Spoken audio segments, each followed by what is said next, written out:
Okay guys, this is just a call for help. I need a little help with this 1989 Trans Am GTA.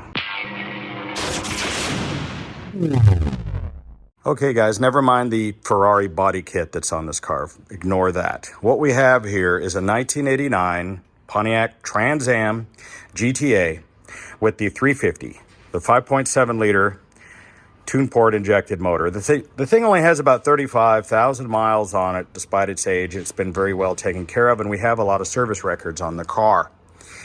The car was running absolutely perfectly, and then I turned it off, turned it back on, and now it's stuttering, it's choking, it stalls when you put it into drive. We'll crank it up here in just a second, and I will show you what it's doing. But basically, from the service records I've seen, the ejectors have already been replaced, as well as many other things. I just replaced this alternator, and some of the fins were bent, and it shredded that belt. So I'm going to replace that belt. So we fixed the fins, 200 amp alternator. It's had a lot of other things, service done to it over the years. But with only 35,000 miles, even with its age, you know, I've been driving the car as a daily driver for the last month, and it's been great, been working perfectly, been running fine. Now, it was starting to act up a little bit, and we were thinking that maybe that this MAF sensor was dirty. We cleaned it. We've tried unplugging it, plugging it back in. It doesn't seem to make any difference. So I'm looking for suggestions from people who know these cars intimately.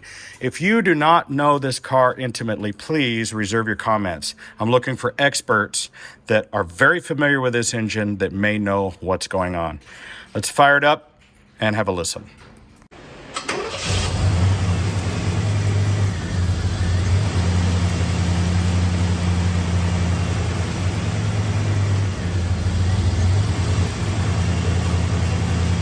Okay, at first it starts up and seems to idle fine. I'm going to turn on the air conditioner. I'm going to put it into drive.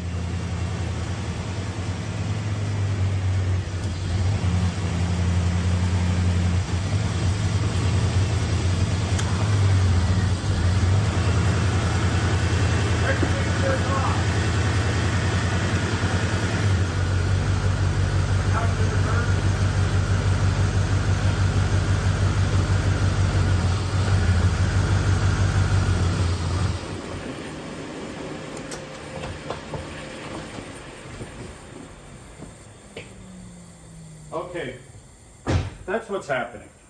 You put the car into drive or reverse and it stalls, especially if the air conditioning is on. That is obviously putting a strain on the motor. Now, I'm going to demonstrate to you that it is getting fuel. I'm going to start it up with those things off, and I'm going to show you that you can rev it up. It has no problem restarting and revving up.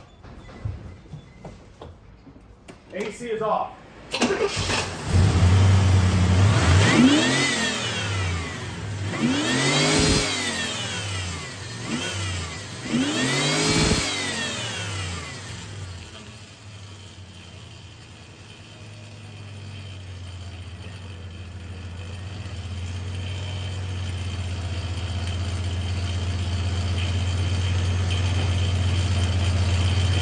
All right, this belt's a little jacked up. Don't worry about this belt. I got another belt coming. All right, here's the deal, is that belt's making noise.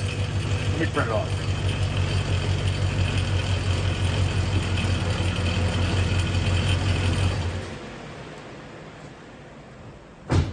Goddamn belt. I got another belt right here. All right, so here's the deal though, okay? You can see it's getting fuel. I revved it all the way up to 6,000, 7,000 RPMs. Fuel, it's getting. Spark, it's getting. What is it about making this thing stall out with the air conditioning on when you put it into drive? There must be some kind of a vacuum system or something. There's probably one of you out there watching that already knows what this is. Okay, I'm gonna go ahead and change out this belt so that we don't have this shredding situation. This alternator that I bought off of eBay for 150 bucks or whatever, there was not, the other alternator was working. And this may be part of the problem. It was a rebuilt alternator that was replaced 10, 15 years ago. And it just seemed like I wasn't getting enough power. It seemed like if I was running the lights and the air conditioner and the fans and everything and this extreme heat in Las Vegas where it's 110 degrees, it just seemed like my voltage was running at like 12 volts, and it should have been more than that. So I decided to buy a high amp 200 amp alternator, and when I got it, some of the fins are bent. When I put it on, it started shredding the belt. So now the belt's all messed up. So we took a soft hammer and bent the pins back so that they're nice and flat. But the belt's damaged, so forget the belt, okay? I don't know if we're having an electrical problem, a vacuum problem, an emissions problem, or what I need to do to this thing. Everything is still factory stock on this engine. Like I said, it's only got, 30-something thousand miles on it. Very low use. But I've been driving it around for a couple weeks and it's been running great. Air conditioner on, 110 degree temperatures, sitting in traffic on Las Vegas Boulevard, and it was performing perfectly. And then bang, all of a sudden started chugging.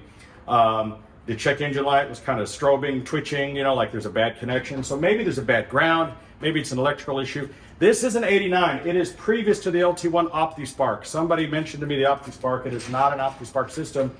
1989 system. So this is the same motor that's in my 1986 Corvette, okay, as far as I could tell. 5.7 liter V8. So I'm looking for some help and some suggestions of things to check. I feel like it is vacuum emissions related. Only because with the air conditioning on, you're using vacuum to operate the controls inside, and then by putting it into drive or reverse, you're then using vacuum to operate other things. I think that it might be a vacuum situation somewhere. That's just my gut feeling. I can't seem to find anything that looks obvious. I don't hear anything that's obvious. I'm not hearing any wind sucking. I don't see anything loose. So if you know a weird quirk about this car, because I've owned a lot of Trans-Ams, but most of them were carbureted with the 305s. I don't know, all the engines I've ever had that were this type were perfectly fine. I have an 88 GTA in the other room, and that thing runs perfectly fine. It's never given me even a hiccup. So I don't even know where to begin, because I technically really have never worked on one of these, because every one of the ones I've ever had have worked perfectly fine. It's the first time I've ever had one give me a hiccup. So I'm looking for your expert advice.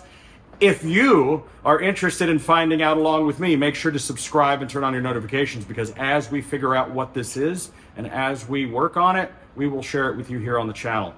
A couple of things going on right now in my life for my regular viewers. My DeLorean time machine replica is at Barrett Jackson. It will auction live this Saturday afternoon, the 2nd of July, live on the History Channel and FYI network. So tune in and watch that live. You'll see me drive the car up on stage and you'll see how much I get. Hopefully it's a lot. In the meantime, help!